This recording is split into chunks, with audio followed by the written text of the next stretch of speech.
Welcome to episode 65 of Kontrarian Korner. I'm Ben Kellern. Today we have a very special return guest, one that is sure to rant with us about Europe, the state of the world economy, what's going on with central banks, what's going on with the government, geopolitics, current events, everything under the sun. I think it'll be a fascinating conversation. I'm really excited to have him back. But Tom, thanks for coming back.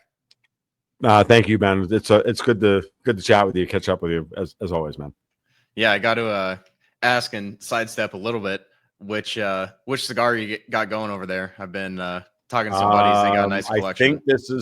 I think this is just one of my, cheap Nicaraguan JR alternatives because I the Oscars are over there, and I have to ration those like on a weekly basis because it's just offensive to me. Like and this is funny. Actually, this is a good way to lead off of where we're going. I've noticed something in the last couple of months. I don't usually smoke things that are more than $3 or $4 a stick. Just, if it's $4 a stick, I'm like, I like packs of 20 for like, $47. That's my speed. And if they kind of suck, I smoke them anyway. But every once in a while I'll treat myself to, a nice, pack here or there. If I put in a $200 order, I'll, reserve, right. But, what I've noticed is that there are no cheap cigars on the market since the tariffs went into effect. So while I can look over at my Amazon feed and I can go, oh, look, all the cheap shit from China is still $9. Okay. All the cheap shit from China is still $20, right? Whatever. What I used to pay $20 for is still $20. The linen shirts that I like to wear, they're still $22. They were $22 2 years ago. They're $22 today. The producers are eating those. But the tariffs on cigars from Central America, that's real. The supply is drying up and there's nothing cheap. What I used to be able to pick up for, pick up a pack of, JR alternatives like, Nicaraguan Maduros there are no Honduran cigars on the market, much to my consternation, because those are the only Central American ones left worth smoking. And because the Nicaraguans are too bitter and the Dominicans are, well, really up and down, and can't get Cubans in the United States, and they're not all that cracked up to be either. And I ain't paying $15 for a Cohiba.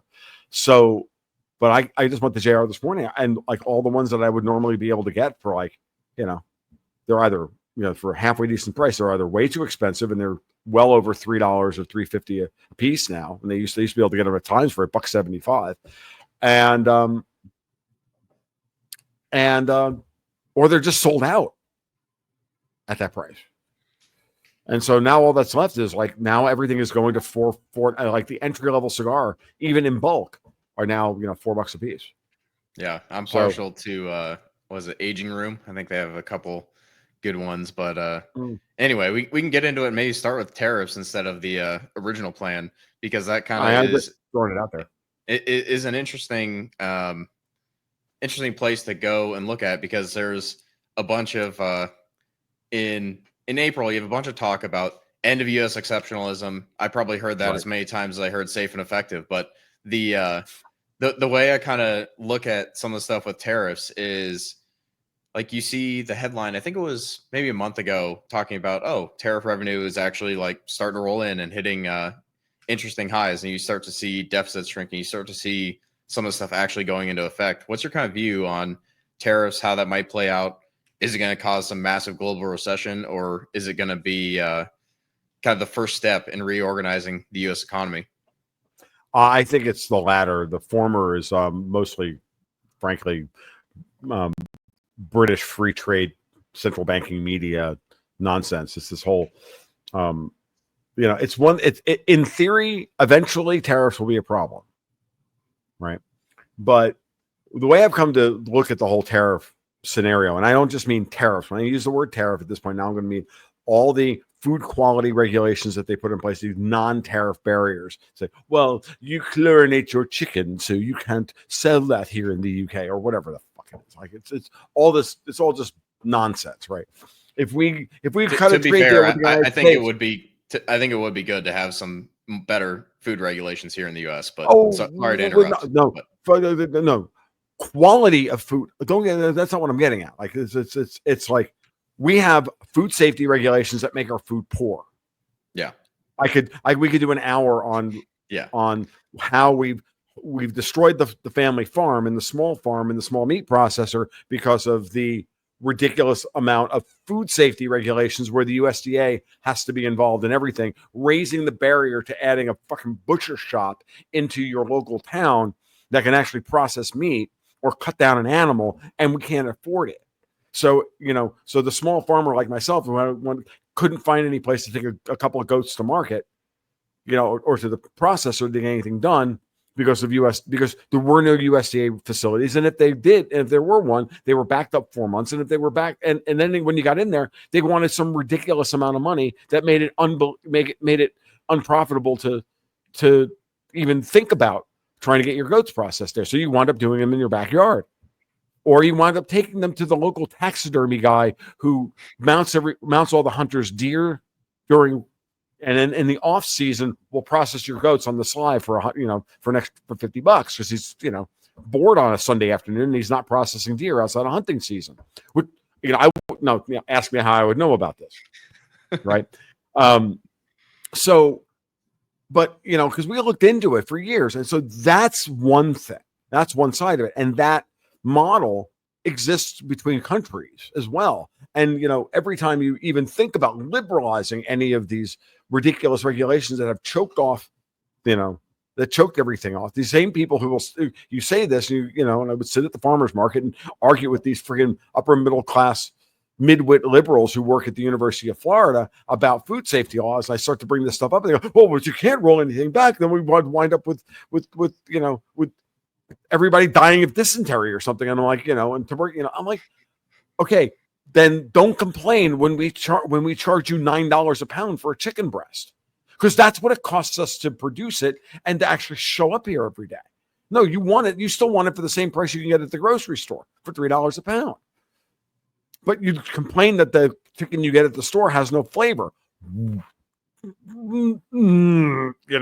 Or Shocking. there isn't, I mean, it's the same thing over and over and over again. So they just think that somehow the food safety laws, that the small farmers be uncompetitive by, 50 cents a pound or 75 cents a pound, when it's more like 3 times the amount of money. Okay. Because they have no idea, because most of these people have never actually run a business in their entire lives. And, and they think everybody's just trying to gouge them when literally we're like not making any money doing this shit. Right.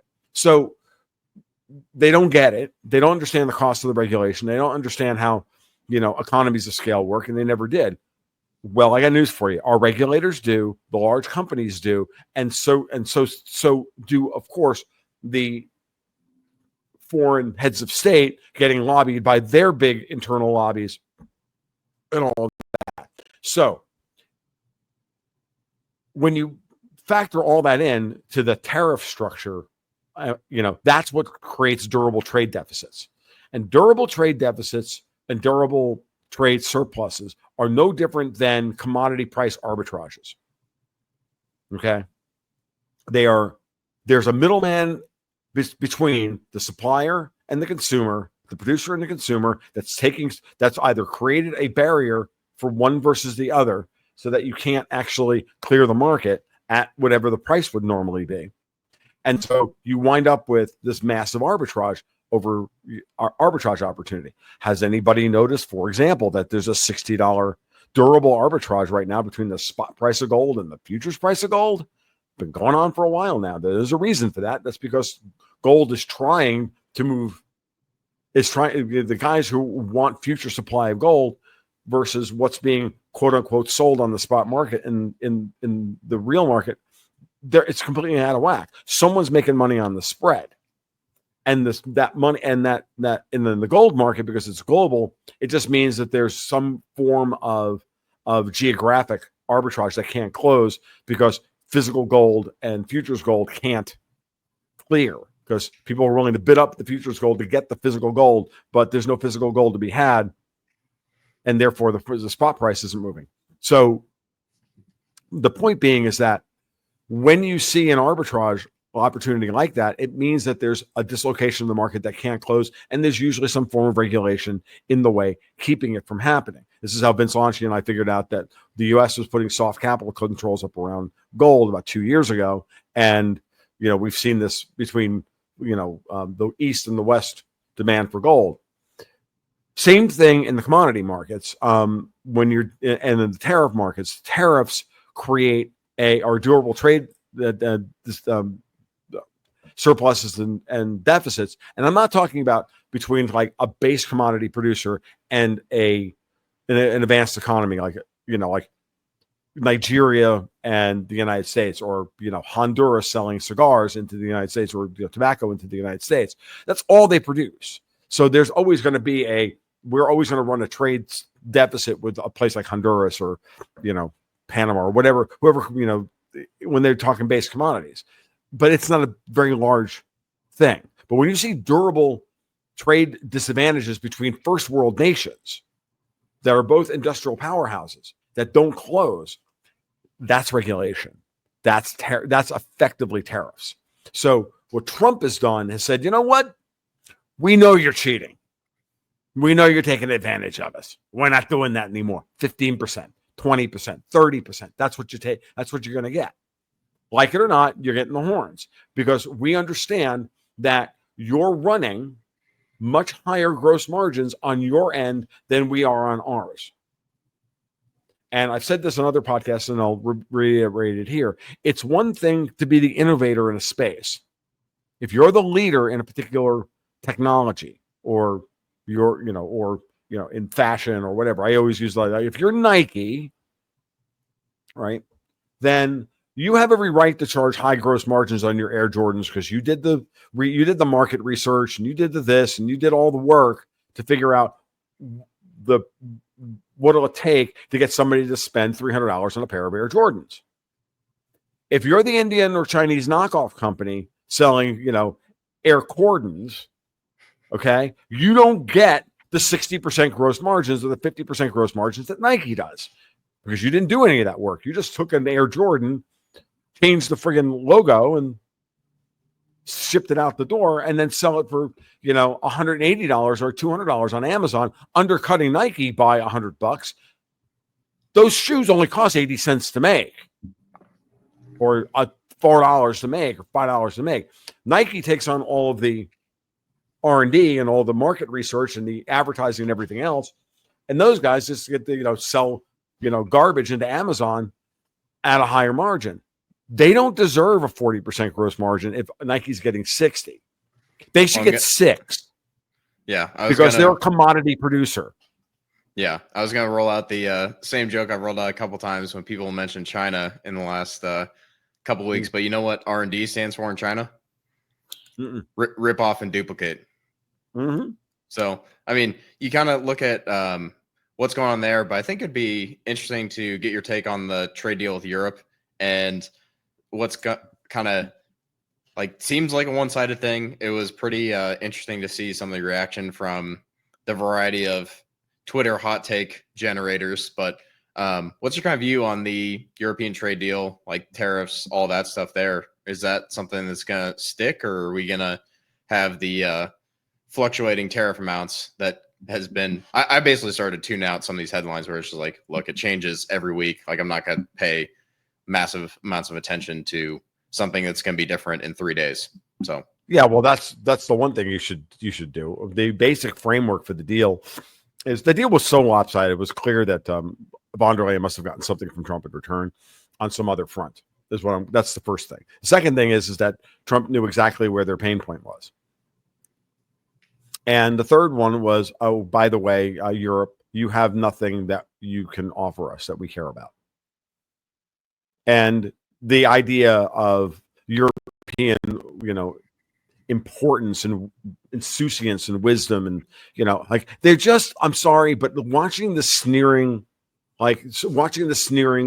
from people like Guy Verhofstadt and others, just like waking up and going, oh my God, how can the Yanks treat us this way? And then half of the European press calling, saying this is and worse, the American adjacent English-speaking press, alternative press, going, "Oh my God, the United States is acting all imperial about blah blah blah blah blah," and I'm like, okay, yeah, there's a reason why I wrote what I wrote in last month's newsletter about how,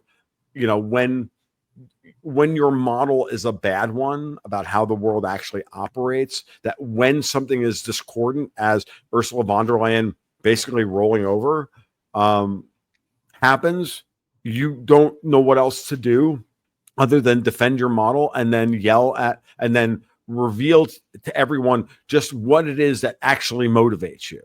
And what motivates most, the old man yelling at clouds, basically.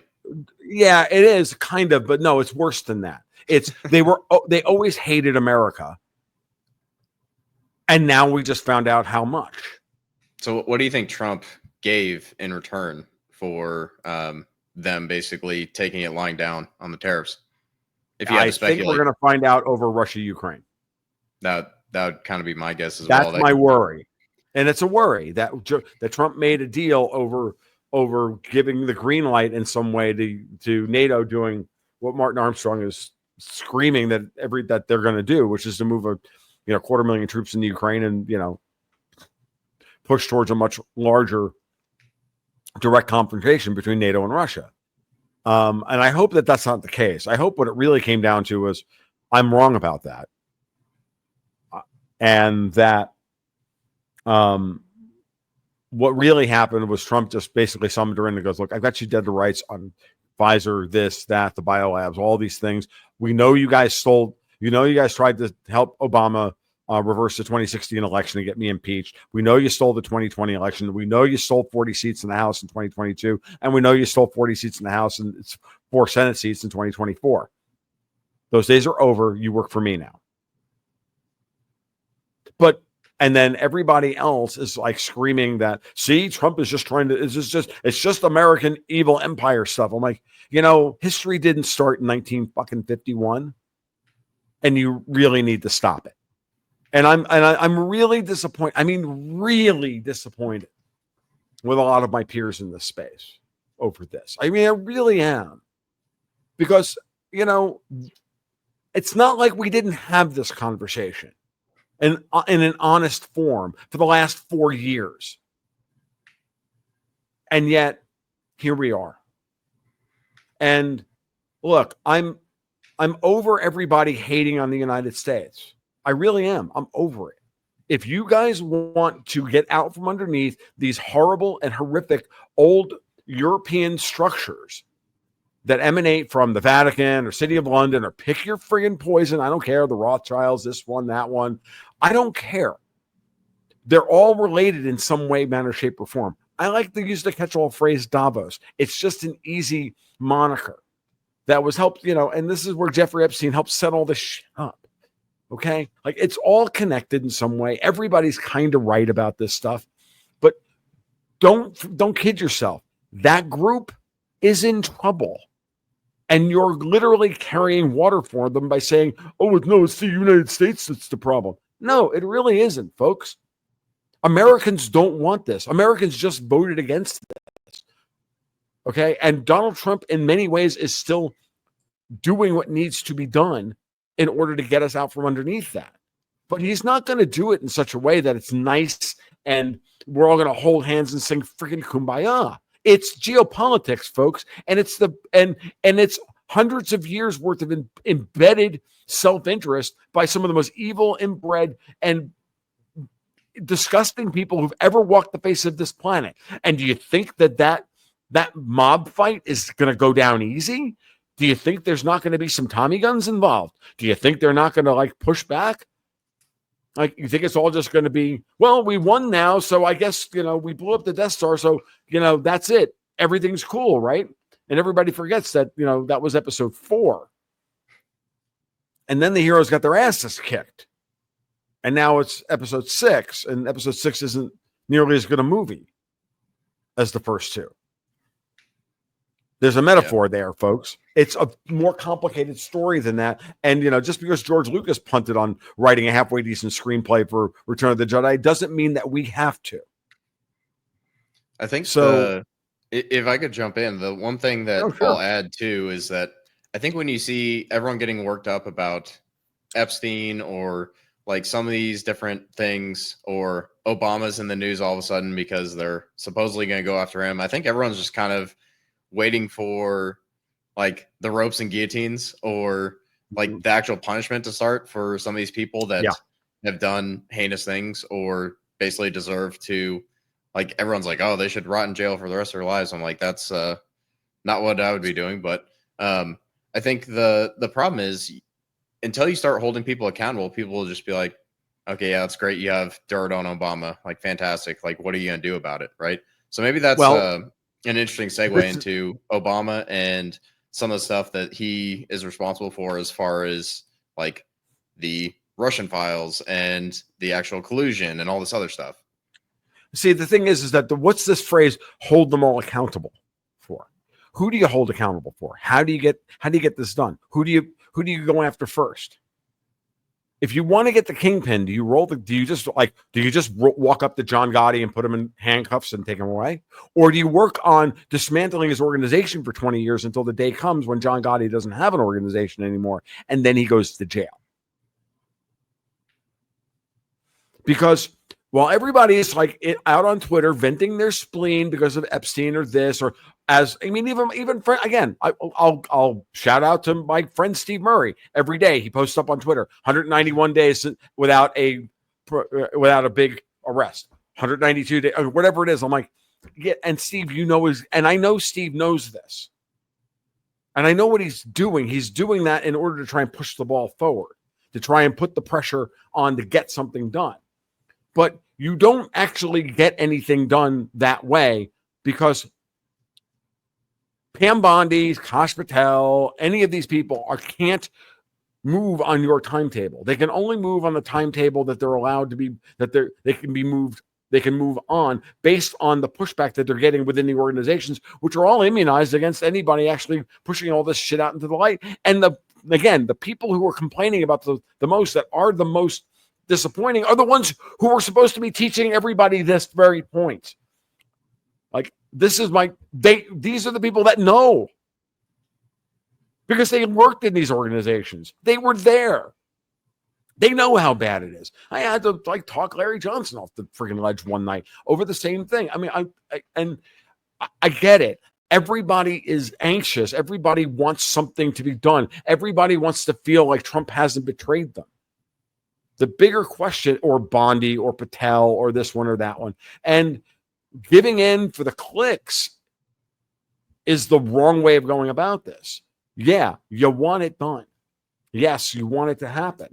But if they're rolling up dozens of people that used to work, and if they're firing people in the DOD and at the local level, they're getting rid of county commissioners and judges and this, that. That's where all the corruption really, really slows everything down.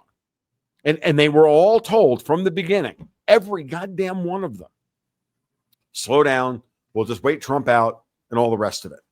And you can see that where Trump wins and literally takes the head of the European Union, of the European Commission, and rolls her over like she wasn't even there.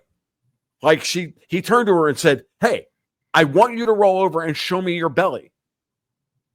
And she goes, "Okay." And then he doesn't rub her belly like a good dog. She did it like a good dog. And then he walked away and didn't even rub her belly. And that's not good enough?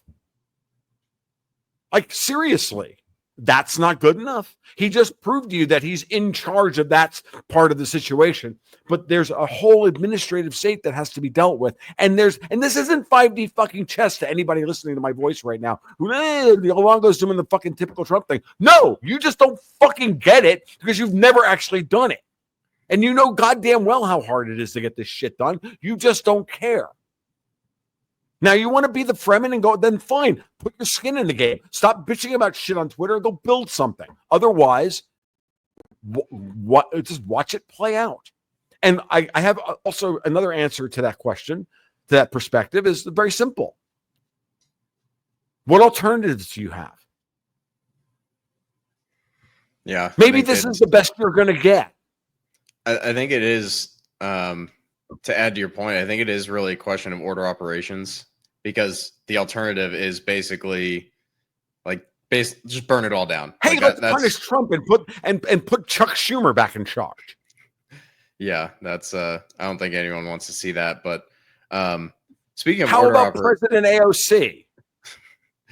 Yeah, I think that I mean, like, they referred Christopher Wray to criminal prosecution. They've referred everybody. They're referring all these people to criminal prosecution. Now, in legal time, as Alexander Mercouris will remind us, works a lot slower than political time and a lot slower than Twitter time. So who do you think is actually, ginning you up into frothing at the mouth? I just want to freaking arrest this one person. Yeah, I got news for you. That anxiety pimp works at GCHQ. That anxiety pimp works at the CIA. He's trying to save his ass. Yeah, I think it will be something that they have to show, I think, some more progress on, at least before the midterms. Otherwise, there's going to be they've got a year. I mean, then they've got a year. That's a lot of time, but at the same, at least from what I've seen so far, it's just like I'll believe it when I see it, as far as making a ton of progress. So I'm a little skeptical. I'm not. Really? I guess I'm pretty. No, pretty, I didn't get that. I'm pretty jaded. serious. I'm pretty jaded on that. And fair cop, but like, dude, part of this is, how old are you?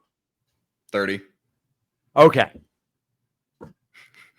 I've seen more in 6 months than I expected to see in 60 years. So maybe the expectations are a little out. Maybe the problem isn't that this is a lens you're looking through, but a mirror. No offense, don't mean to be rude, but let's like really, I hate to pull the old man thing, but like I've been here as well. Okay. And there are a lot of Democrats that went through this shit with Obama. They really thought hope and change. There are a lot of people in the middle, hope and change. Like, shit's happening. Did you ever expect somebody to upend and go after? So, and let's look at it. Like, do you really need to have somebody directly associated with Jeffrey Epstein go to jail to sleep better at night? Is that what you really need? Or is that just what you've grafted onto because somebody put that idea in your head? I mean, it doesn't affect me personally, but at the same time, I think like I've said this a couple times, where I don't think it's the Epstein stuff specifically that everyone's worked up about. It's okay, these people are doing heinous stuff, and are they actually going to see consequences for those actions? Like, in my life, the answer is no. But no, of course not. But no argument. I wanted, like Dexter White and I both said multiple times back in March, he needs to put a couple of heads on the table just to quell the dissent. No argument. But you can't. But when it doesn't happen, then you have to ask yourself why it didn't happen. And the first answer is not because Trump's a Zionist and wants to kill everybody for the Jews. Like, that's not the answer. But that's the answer they've handed you. So how about the answer is they're fighting with every erg of energy they have, which you know, because you watched them do it from 2016 to 2020. Hell, they poisoned us all with a fucking bioweapon, for Christ's sake, to stop Trump from getting a second term. I'll trade the Epstein. And you don't think that they're not going to activate some fucking judges and play that game? Yeah. That's a fair point. Yeah, it's a shitty world. And maybe it's an even shittier world than you thought it was. Because you got the cookie of going, I put my vote on the table, we won the election, and everything's going to be okay. No, that's when the fight really starts. That's when we find out how many atheists there are in the fucking foxhole or not. Because this is the war. And this is what fifth generation warfare looks like. And it destroys your ability to have any faith in anything. Because the one thing they're absolutely trying to get you to do is to lose all faith in all institutions everywhere. Because what does that set you up for? Revolution. Revolutions are chaotic. And guess who wins in a revolution? The ones who organized the revolution and are sitting there waiting with brown shirts, waiting to take over. You want to be color revolutioned? No offense, Ben. Stay in that state of mind. Because that's exactly what they want you to be. Because that means that when it comes down to it, you're not going to fight for Trump or this one or that one. You're not going to fight for anybody. You're going to stay home and you're going to let them run the fucking table on this. And then they'll come back and they'll go, oh, yeah, I remember you had that Tom Luongo on your podcast. You get to go to the gulag. I'll already be in the gulag at that point. I'll already been killed publicly. Okay? This is the way this shit works. This is how evil communists really are. They use your energy against you. So what you have to do is go, yep, on board with it. And try and understand what's actually being done. And I'll be honest with you, there's about 900 commentators on what happens on a day-to-day basis in politics, and there's only one or two that I can actually stomach listening to anymore. And one of them is Joaquin Flores. And you know it as well as I do. You sit out, you hang out on our Slack server. You see it every time that somebody posts something from Joaquin about retranslating what Trump actually said and what he's actually doing. You know that's right. You know it's right every freaking time, and yet everybody's. And then you go on to Twitter, you go out into the Twitterati, and it's just a big friggin' shit show. And then you come to realize, moreover than anything else, that everybody's on the friggin' takes for somebody. I mean, I can go. I mean, dude, I can like. It's just off the charts. But the reality is that I have never seen the level of pushback that I have gotten over my position on these things. In the 8 years that I've been doing this, than I have in the last 2 months. It's like the last 2 months is more pushback in the last 2 months than the last 8 years combined. That includes Powell from libertarians. Well, libertarians just a train stop on the way to right wing, in my opinion. But it's a train stop on the way. It's a train stop on the way to Marxism. I mean, I guess it depends on what path you're approaching it from, kind of what your priors are as well. But I think that's maybe an interesting way to get into what's going on with Powell and the Fed, and some of the stuff there, because there's been a ton of talk about, he's going to fire Powell, or, I mean, you see the betting markets, all this other stuff about what the odds are that Powell has an early exit. And I just kind of look at it as like, that's extremely unlikely. I don't think that's going to happen. But what's your kind of view on how maybe the rest of Powell's term plays out? What you kind of think happens with the central bank, with all this other stuff? Well, I just did a couple of podcasts with both Martin Armstrong and Caitlin Long. And we discussed a lot of this stuff. And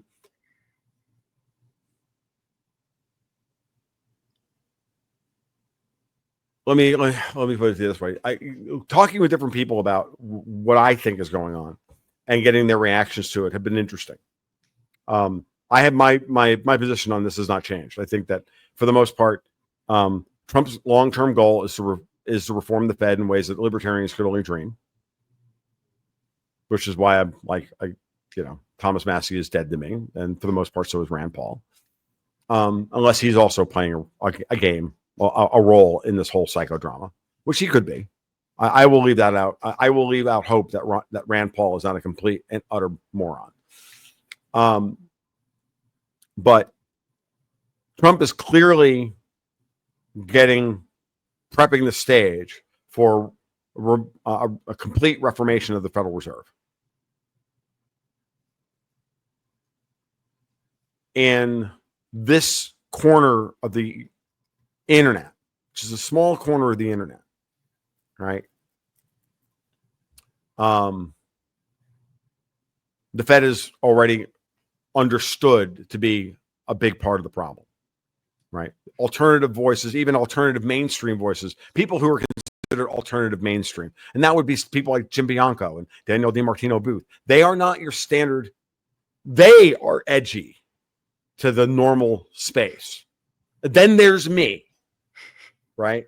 And the people that I talk to, right? And, I'm financial Alex Jones, relatively speak, relative to CNBC. Am I ever going to be on Bubble Vision? No, not unless they want to discredit me or discredit every idea that I have, knowing full well that I'm wrong about everything. This is what they use. They use Peter Schiff for this. And Peter Schiff is happy to perform that role on a regular basis every time he's allowed to go on CNBC, say the same thing he's been saying for 25 years. Fine. If Peter wants to that's the way Peter wants to run things. That's between him and his therapist and his priest. I don't care. But the point is that what's clearly on the table is that the Fed needs to be reformed. Banking regulation needs to be taken away from them. Managing the money supply for the entire world needs to be taken away from them, right? All of that. And then how do you do that? If I'm financial Alex Jones, right? And I mean financial Alex Jones circa 20 years ago, not Alex Jones today, who's far more mainstream than he ever should have been, or they ever would have been under normal circumstances. No, Alex deserves all the success that he's ever had. I didn't mean use the word should. That was a mistake. Then what you have to understand is that it's going to take a pretty big lift on Trump's part to make this into what he would call an 80-20 issue, where 80% of the population wants to reform the Fed and 20% don't. Right now, it's a 595 issue, maybe a 1090 issue. Boomers love the Fed. The Fed made the boomers millionaires. The Fed made the boomers geniuses in their minds. And they destroyed most of my life, and they're trying to destroy your life, which is where most of your cynicism comes from. Okay? Now, how do you turn that from a 1090 to an 80-20? Well, you gotta create a villain who's quote unquote standing in your way to remake the country, which is Trump's whole narrative that he's got out there, that he's promulgating and he's discussing on a regular basis. He's not a moron. We know he's not a moron. We know he has plans. Whether he gets to execute or implement those plans in any form that he intends to do so, that's a different story. But you know he has plans. It's not 5G just to say that Trump has a plan. That would be dumb. That would be, I don't know, a CIA talking point. Since the phrase 5D chess is now the new CIA talking point, like conspiracy theorist was created by the CIA in order to discredit anybody who was getting close to the truth. Okay? So that's what he's doing with Powell. It does not matter whether Powell lasts his term out or he doesn't last his term out. Okay? I know a lot of people who don't like Powell. Caitlin Long is one of them. We just chatted about it the other day. She would love to see Powell removed for a variety of reasons, not the least of which are all the things that she apparently has found out in her fight with the Fed to get Custodia Bank their Fed master account. Fair. I don't begrudge her having that position. It's a perfectly valid position for her to have given her experience, right? And the reason why she's a prominent Bitcoiner and why she's attracted to Bitcoin, why she's done all the things that she's done and everything else. No argument. And no one is here saying that the Fed doesn't need to be reformed. But Powell was brought in to do a particular job. And it wasn't brought in to do that job by Trump. He was brought in to do that job by Wall Street. And that job was to end LIBOR, transition us over to SOFR, and set the stage for American financial independence. And then by extension, American political independence. Okay? Those are the order of operations. You got to get control of the value of the global value of the dollar first. You've got to be able to set that price, that par price of the dollar on your terms, not someone else's terms. That takes time. That took 5 years to roll out. That started under, and that, that matured under Powell this term, and then Powell then immediately leveraged that new power. And here we are.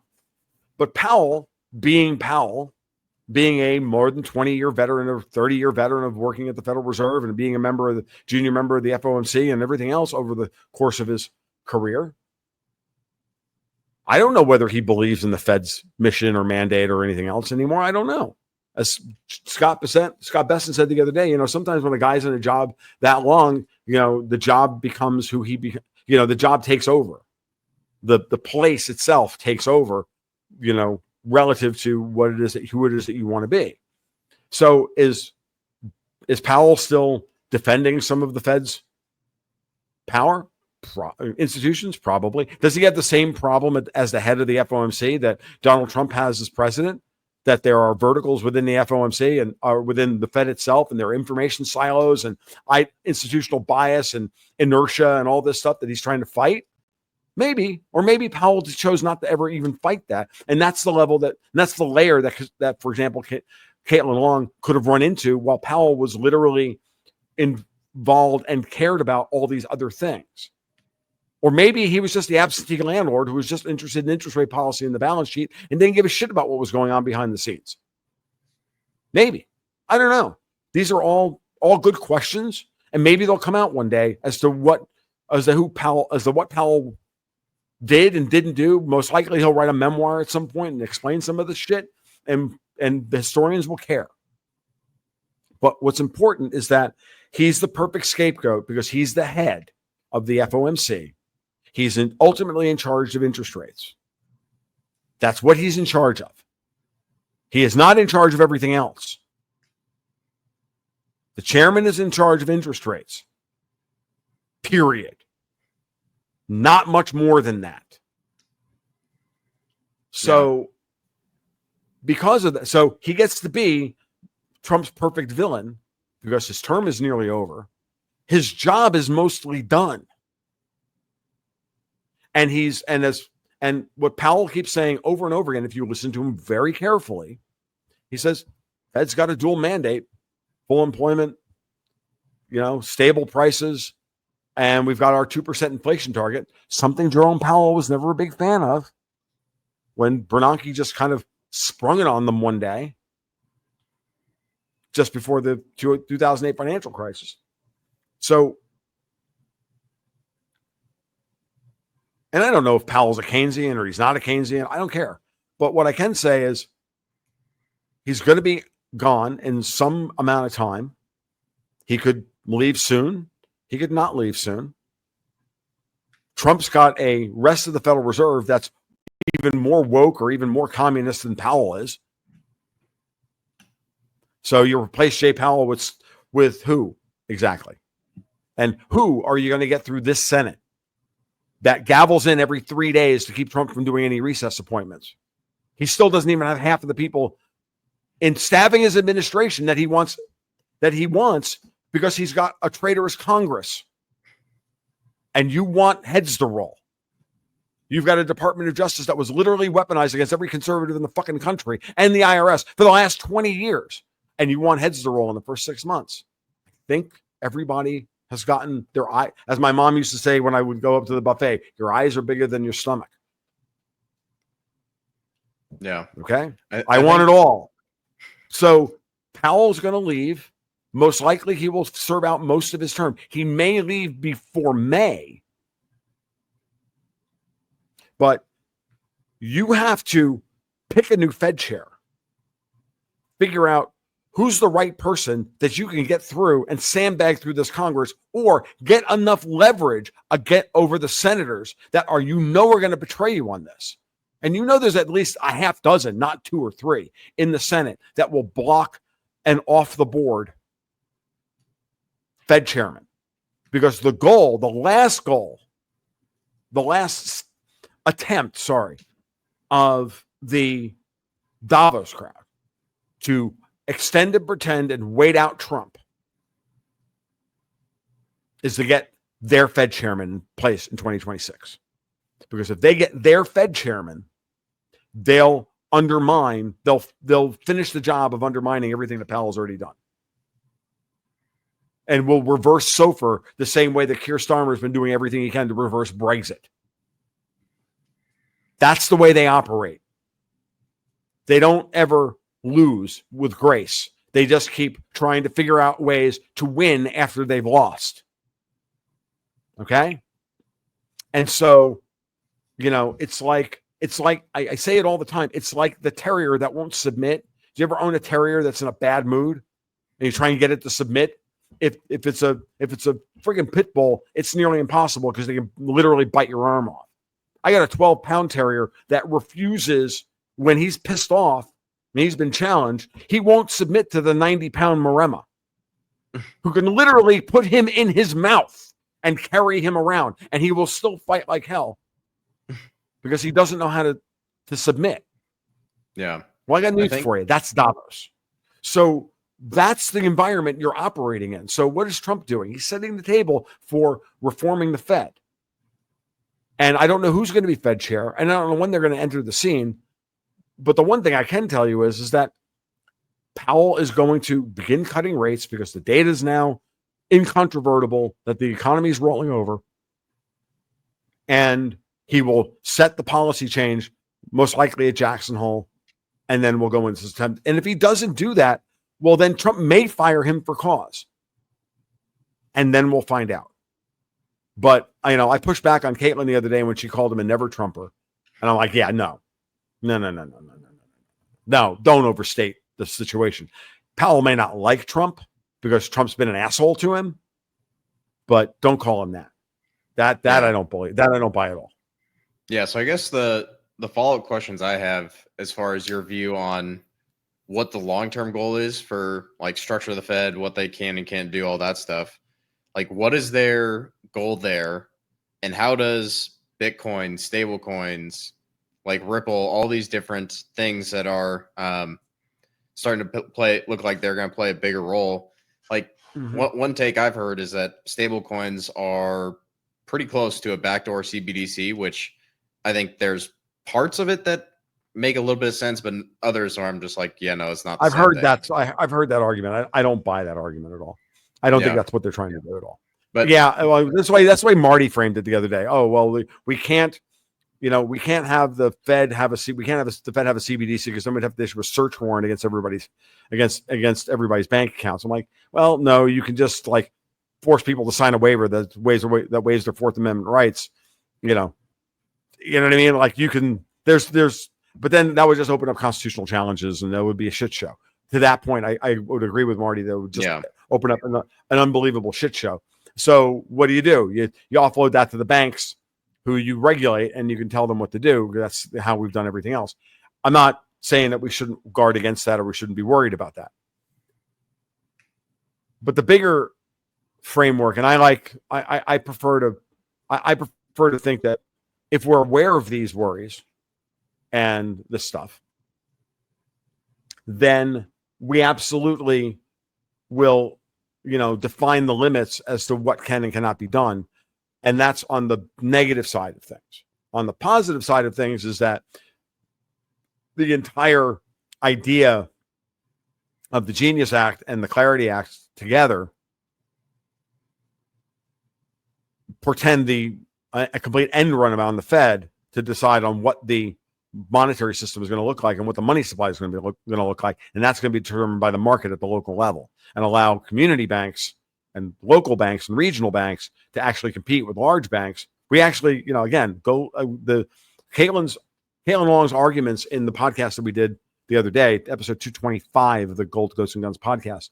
She makes the argument, not only do we not need the Fed, we don't even need the GSIBs, the globally systemic important banks, for most of their current operations, that we can just get back to a free banking, community banking model that we had. That's what built America in the 19th and early 20th century. That had to be betrayed, and that's how we got the Federal Reserve, and then we got the income tax, and we got the direct election of senators, and so in order to ensure that we wound up looking like the British Empire 2.0 or the Dutch Empire 3.0. Have you listened to that Tucker Carlson podcast with what's his name? Richard Warner? No, yeah. I've been told by a lot of people to watch it, but I mean, I haven't yet. So, and I probably should, but I've got, I know. I'm sure your list is long. I just figured that what you're talking about there with like central banking history of 19th, 20th century. Yeah, and I'm glad that I'm glad that Tucker brought somebody on that would do that kind of history. But I think it's important to understand that that's not what I'm talking about. I mean, I'm glad Warner's covering that angle on this, and I've watched Princes of the End, and I've watched all this other stuff. I mean, I know what the arguments are. I've been around the block once or twice, and I'm glad that that's out there in the zeitgeist. What I'm talking about is how we go back to, at a minimum, how we go back to a Federal Reserve that's been properly resized and tasked for the modern system, for the new system we're putting in place. Because I do believe at a certain level that we're going to need the Fed to manage the global the global architecture for dollars as an interim state, and before we get back to any kind of treasury only system. Okay. And I don't know that it's, I don't know what that all looks like, bit by bit by bit by bit by bit. That's irrelevant. They'll let the market figure that out. But if you put the right incentives and the right structures in place, again, it's the same thing I was arguing about SOFR. You put SOFR in place, and then if SOFR is better, SOFR will win. Well, if you do the same thing here and you offer an alternative to Federal Reserve notes that's better, then we'll let it should win, and it should move money out. It should move a lot of flows and settlement and remittances that currently go through the Fed's ACH system and FedWire and all that, and move it off onto, private blockchains, thereby doing an end run completely around the, panopticon that they've been trying to build for us. This is the problem with having so many voices out there who are, and I don't mean to say this, I don't mean to denigrate people who are trying to do good work honestly. Okay. But if you don't have the background, you don't have the background. So this is why I like to talk to people who know more than me about these things, who have been in the trenches. I don't have a background. I will be the first to admit I don't have a background in these things. Okay. So for me to just go off I could have just as easily gone off half-cocked and go, yeah, it looks like a CBDC. And oh my God, it's just more. I could have done that easily. I could have been that guy. Yeah. I might, in another universe, I might have been that guy. There's probably 4,000 or 5,000 versions of me in alternate universes giving a completely different talk today. Okay. But that's not the one who's here now in the timeline that we're in the universe that we're in. And in this timeline, this guy understands just enough to know that this world is a lot more complicated than I originally thought it was. And we have a lot of people out there, going and looking for particular information that confirms their bias without having the chops to understand what it really means. Just because they hate JP Morgan, or they hate the banksters, or they hate this, or they hate that, and then they get something and then somebody says, yeah, man, you think that looks like that. And then all of a sudden, boom, that's all they need to hear. And look, I'm just as guilty of this as anybody else in this life, making a snap decision and a snap judgment about something I might not know very much about. We all do it. And that's why we have to have, and I want to have a plethora of voices, but at the same time, certain voices should carry more weight than others. And not every person who you love on a particular issue or a particular set of issues is going to be right about every issue and knowledgeable about every issue that they're asked to comment on. And we all have to be better consumers of media, while at the same time, the producers have to be better producers of media. And I'm talking about myself as a producer right now. I'm not talking about to you. That's not what you're just the host. I'm supposed to be the talent in this particular moment. So I'm supposed to have the best answer, because that's why you're interviewing me. My point is, we've got a lot of people out there chumming the waters and making up a whole lot of noise. And the intelligence services and the people who are fighting for their very lives are feeding information into that zeitgeist, knowing full well how it's, and then sitting back and doing, having AI crunch the friggin' response numbers to see, how they should tune the message to get what the response that they want. And when you understand that that's what the kind of simulation we're living in, that's what we have to be worried about. And at some point, this is when I go back to my original rant at the beginning of the podcast, talking about, hey man, maybe you should give Trump some fucking breathing room, and maybe you should just maybe cut him a little fucking slack, because he's only taking on like the most powerful and evil fucking people in the world. And, they're all, and not assume that they're incompetent morons, and that he's got everything under control, and that he's beset on all sides by evil people. And that sometimes he's going to have to go left to go right. And sometimes he's going to have to take a step back and regroup, or even lose a couple of times. Because you know what would be good for Donald Trump right now is for him to lose. Because he's been doing a little too much winning, which is part of the reason why I think he's like pushing Putin the way he is. And that scares me. And I'd rather have the conversation about Donald Trump's strengths and deficits in service of what he's clearly articulated he wants to do, rather than question whether or not he's actually trying to do that very thing. Because that, I think, is a complete and utter non-starter. Because the fundamental rule of politics is, if everybody hates the guy, you should like him. You know a man by his enemies. And who has more enemies than Donald Trump? Well, Vladimir Putin. Yeah, it's a short list. It's a short list. It's a short list, man. And so start there. Ask yourself that question. Start there, and then fill in, and then use that as your framework. And if you're fundamentally attacking that framework because Pam Bondi isn't the right AG, but she was the AG he could get, or this one is, I have plenty of criticisms of Trump, but only from the perspective of him attempting to implement the things he wants to implement. And I'd rather have the conversation about his strengths and weaknesses, his deficits, and his character, than to talk about whether or not he's committed to remaking America. Because anybody who's making the argument that Donald Trump is just trying to, turn into Klaus fucking Schwab needs to have their fucking head examined. Yeah, I think it is interesting to see some of the reactions as far as people having hot takes or opinions. That's where I try, like, stay in your lane is like a tired phrase, but there are certain things where I just look at it as like, okay, if I don't have an informed opinion, then I'm not gonna like blast something out on Twitter, weigh in on it. It's just, I think most people should have some more self-control on, okay, if I don't know what I'm talking about, then I should probably just keep my mouth shut.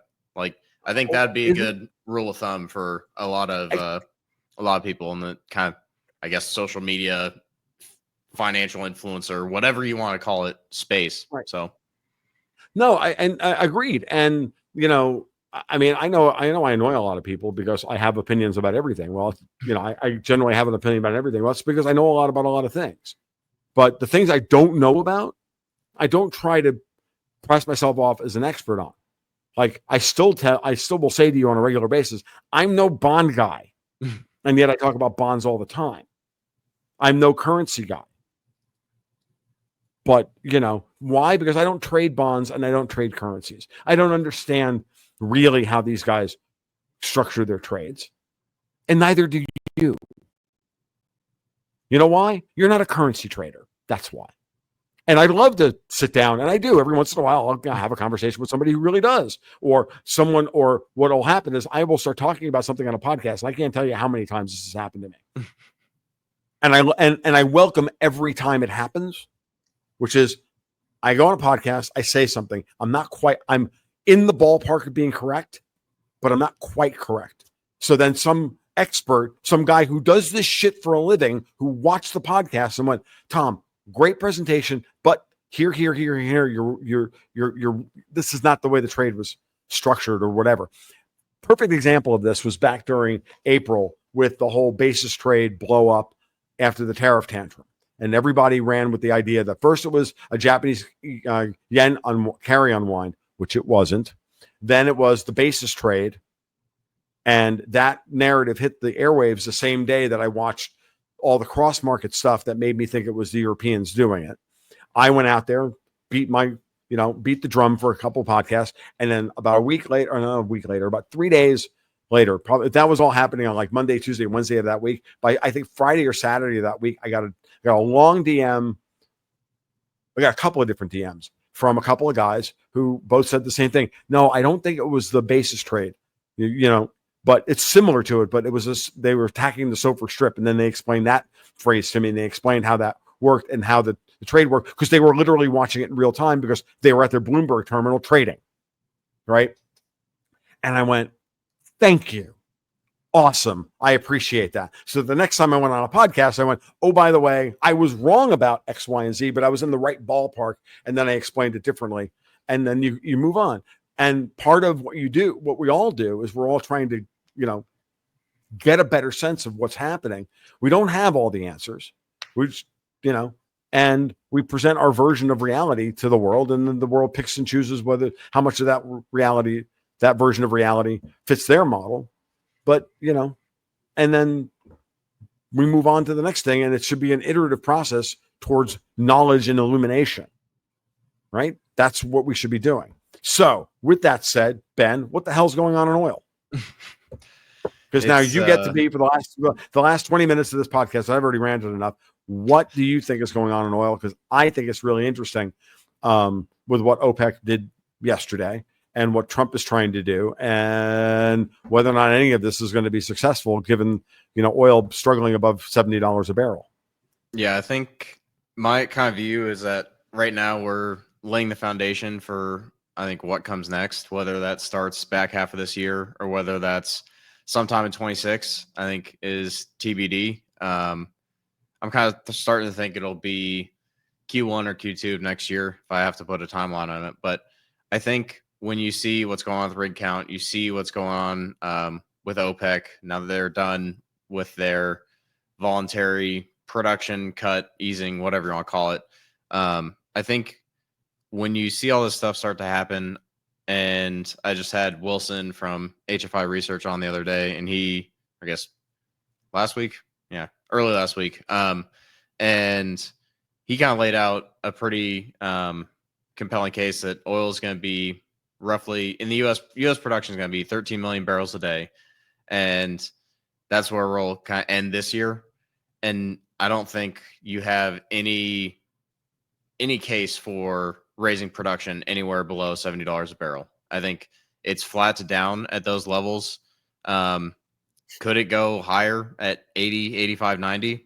Maybe, but I think the geology does eventually start to weigh on where U.S. production can go. I think there's eventually supply, demand, all that stuff plays in where it's like, hey, like we're hitting all-time highs on demand, and it's 104 million barrels a day. Like basically grows like clockwork. And you see there's a great chart from Crude Chronicles that shows the inflation-adjusted CapEx spend is at its lowest levels since World War II. Yeah. I mean that's as good as it. That's as good an answer as you're going to get. That's excellent. Thank you. So just to make sure we understand. So we're talking about $70 a barrel, WTI or Brent? I mean, I kind of look at both. I think if you see 70, anything below 70, you're not going to have any of the Permian players making any amount of money. Like they're not having a good time. Yeah, well, I know, I understand that, especially but that's what they're selling at, and they're selling at WTI, not Brent. Brent's usually running $4 to $5 higher than WTI. Yeah. Correct? Do you have any view on this? Is maybe a random question that you might have a view on, but I've noticed that for most of last year and the year before that, it was pretty consistently like a $4 to $5 spread between Brent and WTI, and now it seems like it's been closer to like 2 to 3 in the last. Has it? I haven't. I so rarely look at WTI, to be honest with you. Hold on, let me just pull it up real quick. Yeah, I think it's like $2. Yeah, it is $2 now. 30 so cents it's 60, now. Yeah. Yeah, It's I've noticed 250. it's been a little bit tighter over the last like 6 months. No, the fact that the Brent WTI spread is down to $2.50 is telling you that that demand for actual oil is rising. We're producing a higher percentage of natural gas and natural gas liquids within that mix, and that's what's pulling the price of WTI up, and it's why natural gas refuses to move. Like, as much as we want to talk about 13 million, you made this point before we started recording, right? That the percentage of gas in the amount of in our 13 million barrels a day, that the percentage of gas is rising, correct? Yeah. So it would make sense that the Brent WTI spread would be narrowing and natural gas would be flat in price or incapable of sustaining a rally above a certain level. In this case, I think about 3.25 to 350 a million BTUs. Those correlations are telling you exactly what's happening in the market, which is that we're getting a higher percentage of gas coming off of these wells. Yeah, it is really interesting because you see a lot of these producers. I'm not sure. I mean, it depends on a company by company basis, but I think a lot of them are getting to where it's like, 50%. And you see it like there's some interesting charts on Twitter where you see a company through time. And it's basically, I think there's one, I can't remember which one it was, but it's like 65% oil. And now it's like 47. And this is like in the last 2 to 3 years where it's, I mean, I think everyone's having that to some extent. And none of these guys are in a very good spot when you have Trump basically carpet bombing the price of oil with tweets and OPEC news and all this other stuff. But I think what that is going to set up is basically, I think, the next leg in what I think is going to be probably the big one where people are surprised about what I think is about to happen. But that's going to take some time to play out. It's going to become very obvious, I think, once you start to see all this stuff happen and inventories don't start rising. Everyone's expecting a flood of OPEC oil to hit the market, and it's just we'll see. So yeah, I don't know that the Saudis can really raise production. I think the Russians are about the only ones who could possibly really raise production because they're only at about 9 million barrels a day, and that they can push to 10 and a half with very little issue. Because they've done it in the past, and they've voluntarily taken a lot of oil off the market in order to support the price. What it also means is that other sources of oil are going to come online, and we keep seeing.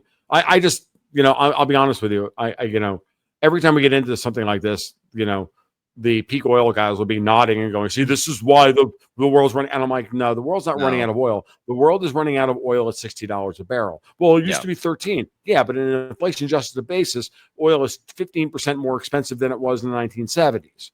You know what I mean? Like it's dirt cheap compared to gold. It's dirt cheap compared to all this other stuff, and that's where I have a big problem with the people that are saying like we're going to run out or all these different things. It's like, no, we're just not going to develop something in offshore Africa when oil's at 55.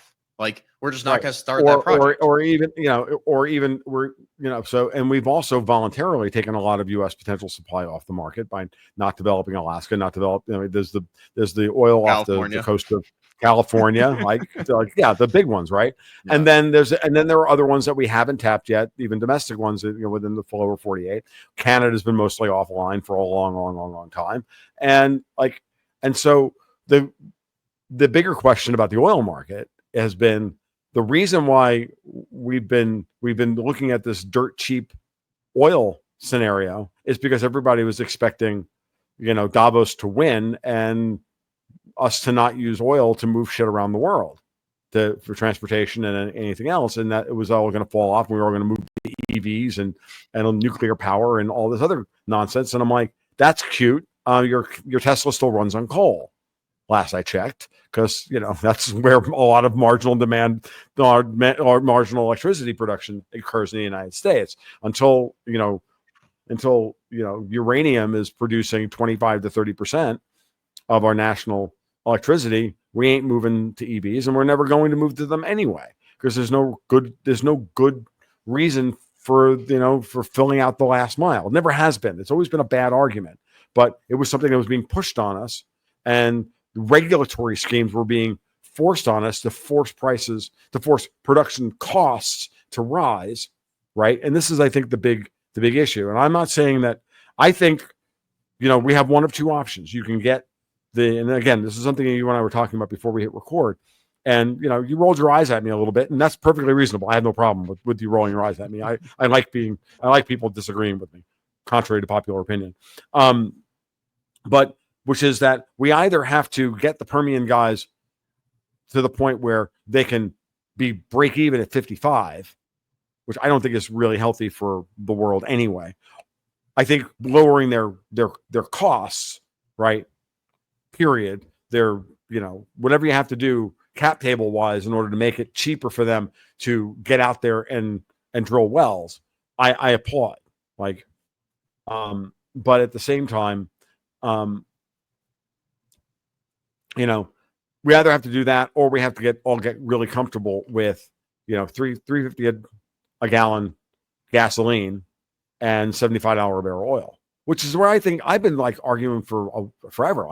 Oil should be in the. I look at this thing at $68 a barrel. Like Brent's 68, 63 a barrel. I'm like, that's a. Oh my God, the European Union is going to go broke price. So we, that we have to keep it there because the European Union's broke, and that's one of the few things about this euro rally that's been euro positive in the short term is their energy prices this year are really cheap.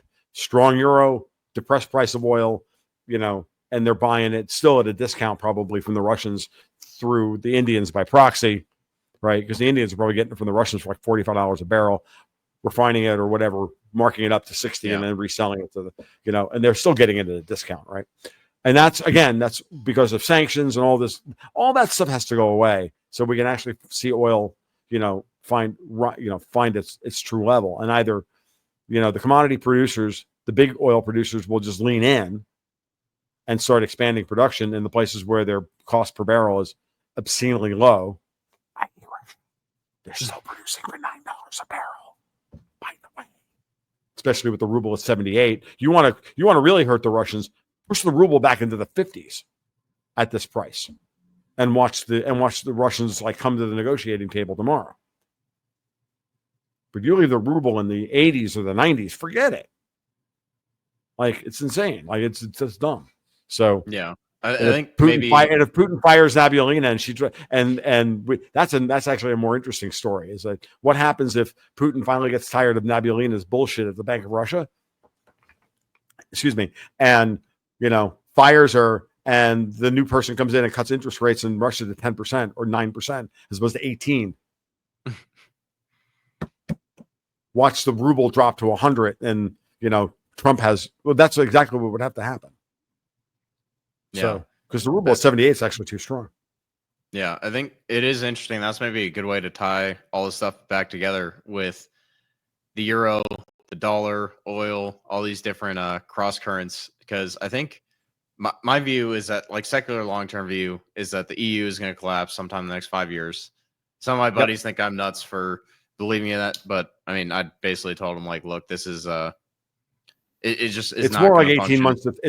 It's more like 18 months to 3 years, but yeah. I basically left myself some wiggle room where it's sometime in the next 5 years, probably sooner. But I think one of the things that might get really interesting is if you basically have that start to crack, and it's forced by a stronger dollar than everyone's expecting.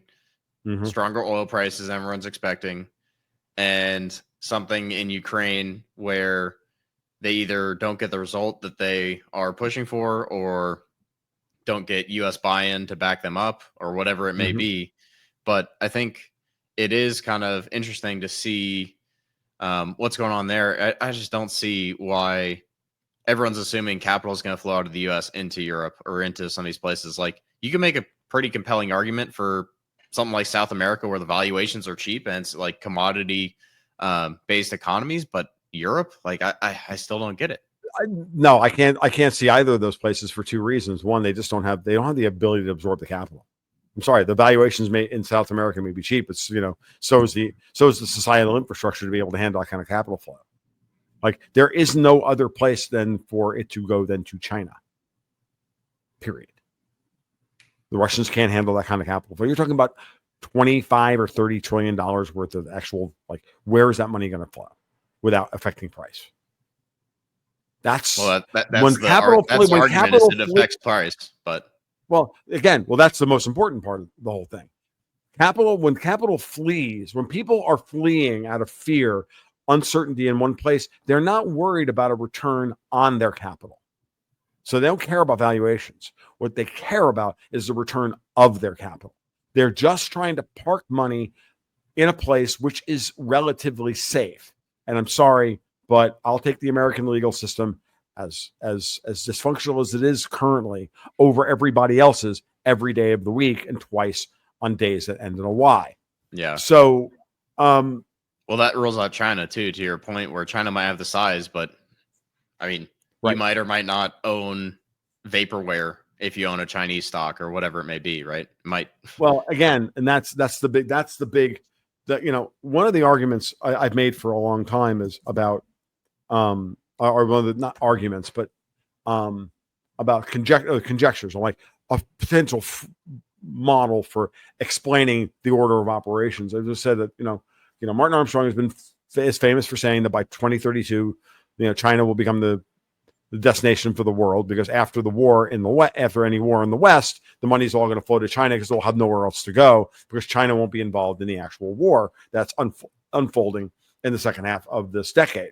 That's his argument. Now, what I've said is that's a fair assessment of things, but does it happen with the current political structure that China has? It's a good question. What I would say is maybe the only reason that would actually occur is because the Chinese continue to liberalize, or there's a collapse of the CCP and a complete political reformation in China. I don't know. I'm just throwing it out there. It's for China experts to look at me and go, "You're out of your fucking mind. It will never happen." Or for someone else to go, "Yeah, it actually is possible." Xi's not going to be around forever, right?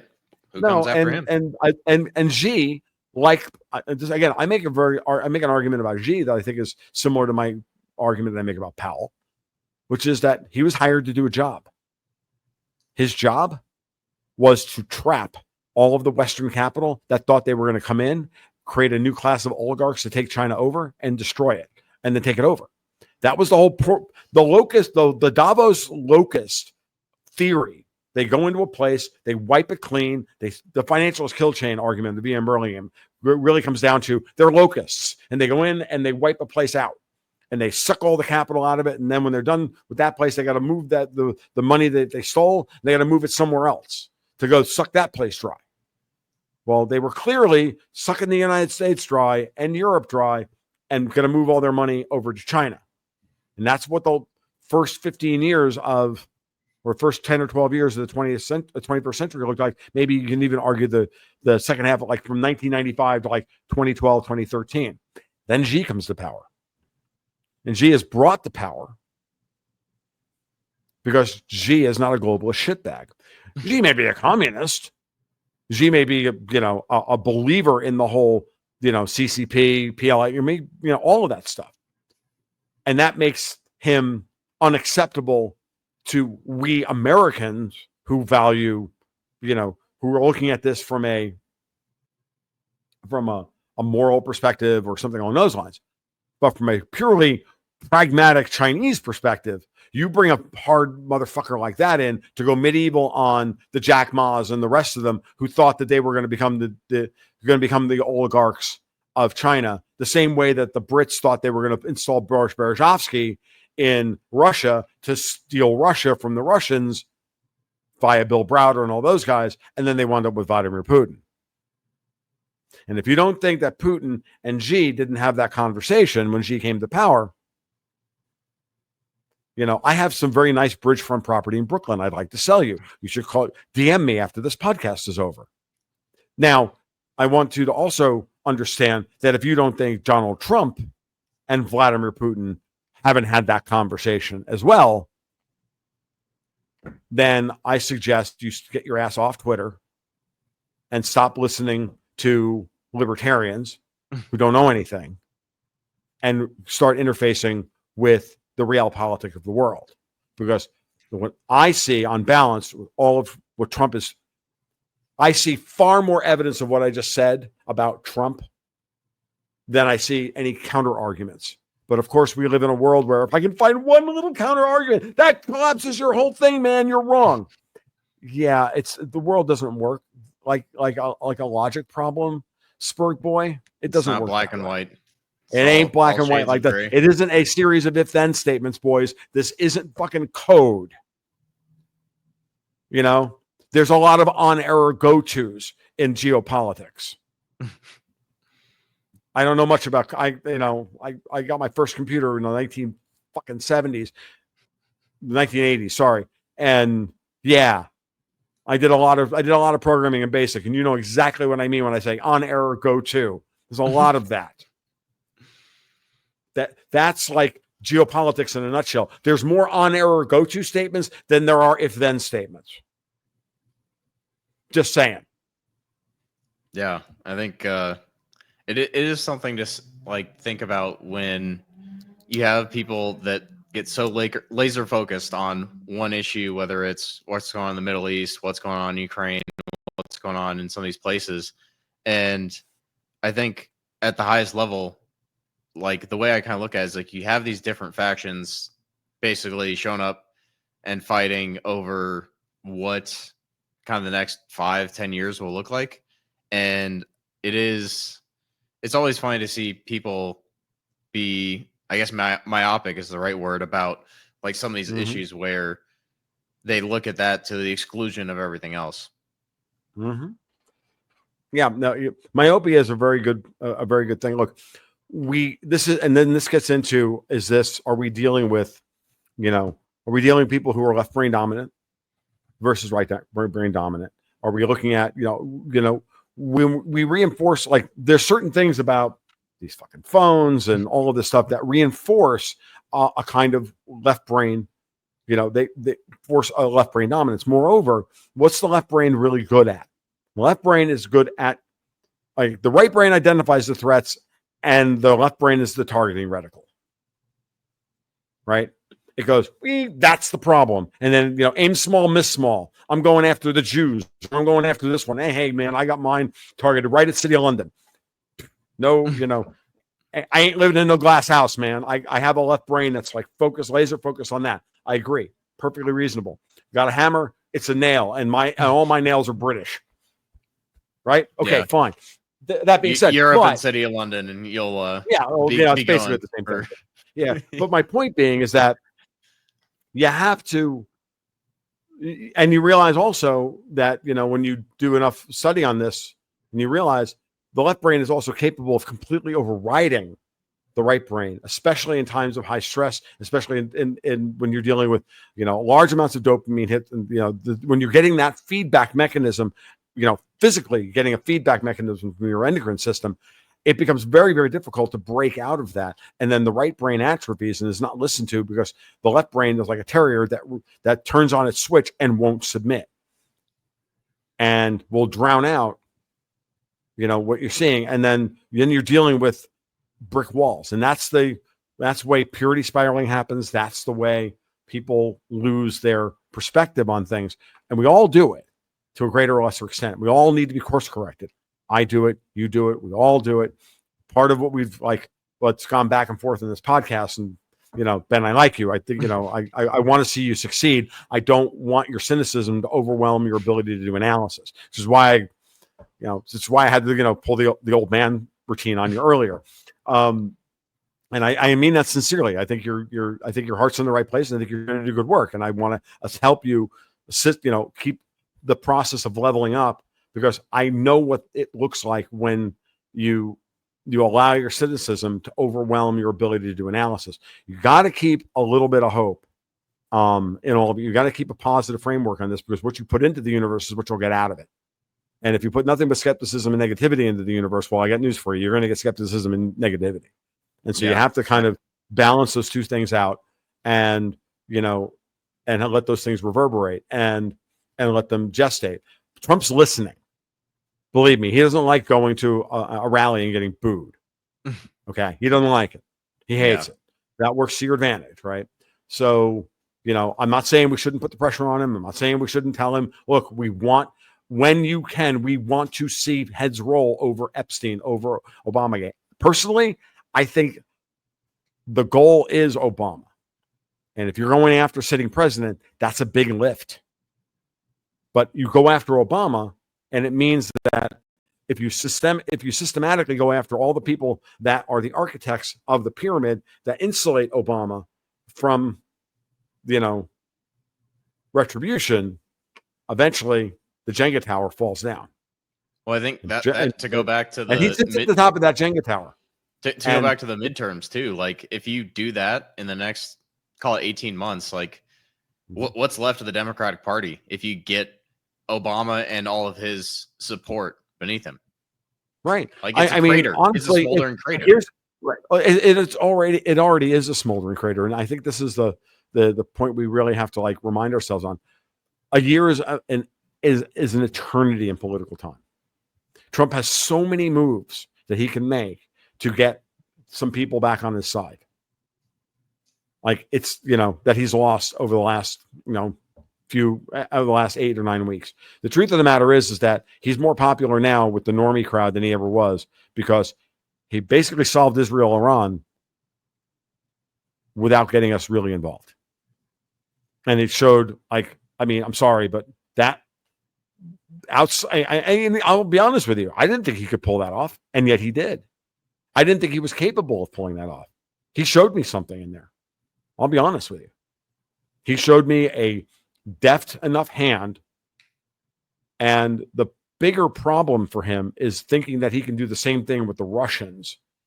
And that's not, that model may not work with the Russians. It can work with the Iranians, because the Iranians there's a certain level of machismo that exists within within Persian culture. I've been told by a lot of people who know Persians better than I do. And I'm just kind of parroting things that I've heard from people who, studied, and this has come down the pike many times. And most of those people are Greek. So, take that with as much salt as you want. But the Russians don't have that same mindset. The Russians are much more fatalistic as people. They're much darker people. Societally, as an ethnos, they're much darker people. And so I don't know that you can, trying to run the same playbook on Putin and his cadre of people behind him, as opposed to what he ran on the IRGC and the theocracy in Iran. That's your big danger. Okay, that's, I think, what Martin Armstrong was worried about. That's sincere. And I hope that he's got good people around him explaining to him, or that he understands this well enough to know. Well, just look at the last 200 years, right? Just look at the last 200 years of Russian history, right? Right. It's not surprising they're more, I guess, doubtful of people in the West and their motives. Mm-hmm. Agreed.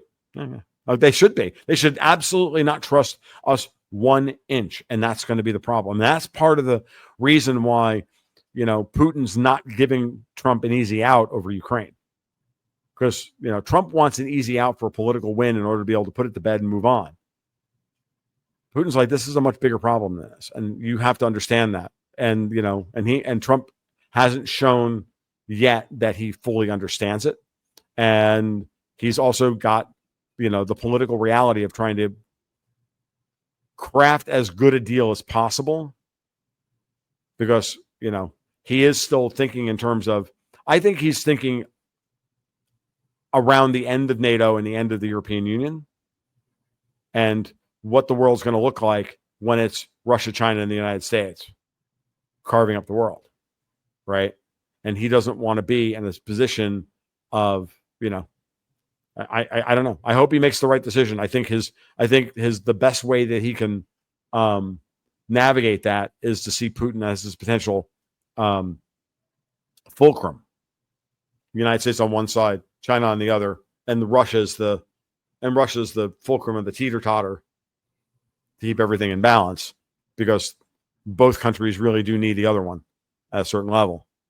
And, But if Trump is thinking about U.S.-Russian relations in the same way that the Europeans and the British have defined it, which is that you can't allow Germany and Russia to ever get together, if he's still thinking in that framework,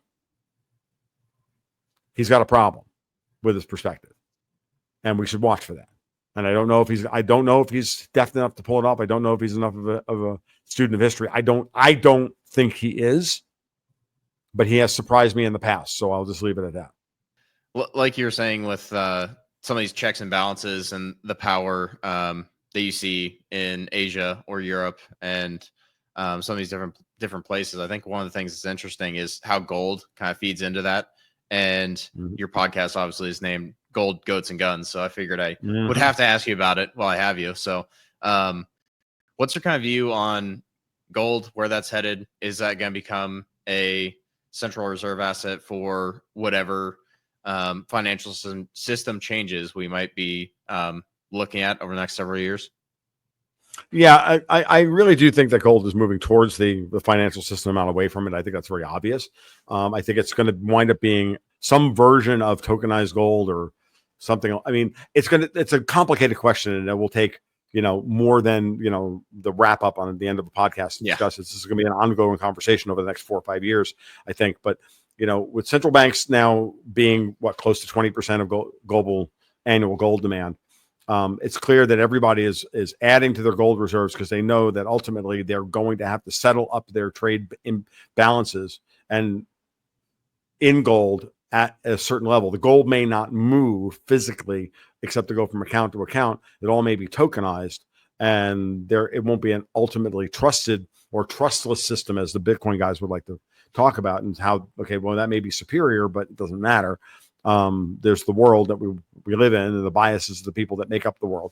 And their bias certainly at this point in time is certainly towards gold as opposed to Bitcoin as a central reserve asset. And in many ways, I think there's pluses and minuses to both of them. So I think they should remain in competition with one another. But in order to deal with the problem that we have today, which is the valuation of assets and the prices that we're paying for everything, we have one of two options. We can either muddle through at the current price level, relatively speaking, right? Whatever that price level is.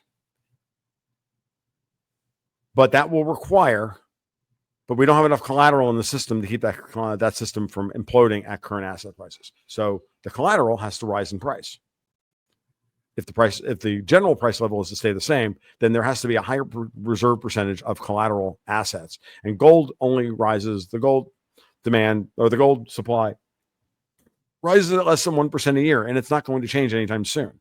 And $3,500 an ounce is not going to be enough to, dig up all the gold in the fucking world in order to get, a bigger pile of gold in everybody's backyard.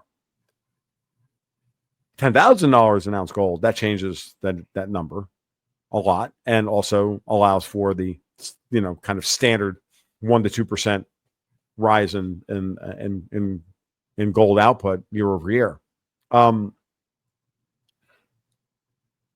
Or we can let everything deflate back to its current, to support a $3,500 gold price. Given the world as it exists today, and given the stablecoin bills and everything else and what's happening, I think the best we can hope for is for prices to stay the same, relatively speaking, and allow ourselves to try and grow our way out of it. And a lot of people don't believe that that's possible. I think they're wrong. I think it's going to be a mixture of growth plus the rise in collateral prices. Yeah, that's what I think. That's what I've thought for years. I've thought this for 20 years, going back to well before I ever thought about getting behind a microphone. Just used to rant to my coworkers at my laboratory, and they're like, "Oh shit, Tom's on another rant today," and then they quickly leave, and I'm still ranting. I didn't give a shit because I was a laboratory of one. I could just rant at the walls. It was the best conversation I could get on most days. So it's what I've thought forever. It's what I continue to think. The world is playing out roughly the way I thought it would. We've had bouts of inflation that were retarded. COVID. That means that my price on the upper end price has gone up over the last 5 years. I used to think $7,500, maybe $8,000 gold, probably about right. No, It's going to have to be 5 figures minimum now, because we're talking about a $6.5 trillion Fed balance sheet. We're talking about so many things. I was thinking in terms of a steady, erosion of purchasing power of the dollar, as opposed to the, point drop, the state function drop that we got over the Biden junta, right? Where, I'm sorry, but, you can't run a household. I used to think I could run my household, for example, back in, 2010 or 2011 on $35,000 a year. Running cost, 2 people, we could pay the bills and this, that, and everything else, afford food, afford gas, afford everything else, even with gas at $3.50 a gallon, but not with $8 a pound fucking ground beef. Ground beef, yeah. Right. Not with, not with $2 a pound leg quarters in the 10-pound bag, as opposed to, 79 cents. Not with dog food at $1, not with decent dog food at $1.25 a pound, not with eggs at $5 or $6 a dozen. I know. I used to sell duck eggs at the farmers market 6 years ago at $6 a dozen and thought I was raping people. Yeah. That people had a hard time. Regular eggs now is like $5, and right. Butter's $5 a pound, and that's only still because people are stupid and drink skim milk. The day now that everybody's going, that's not bad for me. Now all of a sudden butter's only on sale at $6 a pound, right? Yeah, and generally it's $7 or $8 for anyone still listening. So I mean, my point being is that now you need 80 grand a year for a small family minimum to live a lower middle class lifestyle, and that's an insane number, right? And my daughter's first job ever was making almost the same amount of money that I was making when I was working as a lab manager at UF, and I was building my house. Then I was making 34 grand a year as a chemist, as a laboratory manager, chemist 4 or chemist 5, the University of Florida, laboratory manager. My daughter's entry-level position at the College of Dermatology was 32 grand a year. And I look at her and I look at her and go, you still need roommates. So it's roughly the same in terms of an entry-level job. In effect, it's no different than when I graduated college.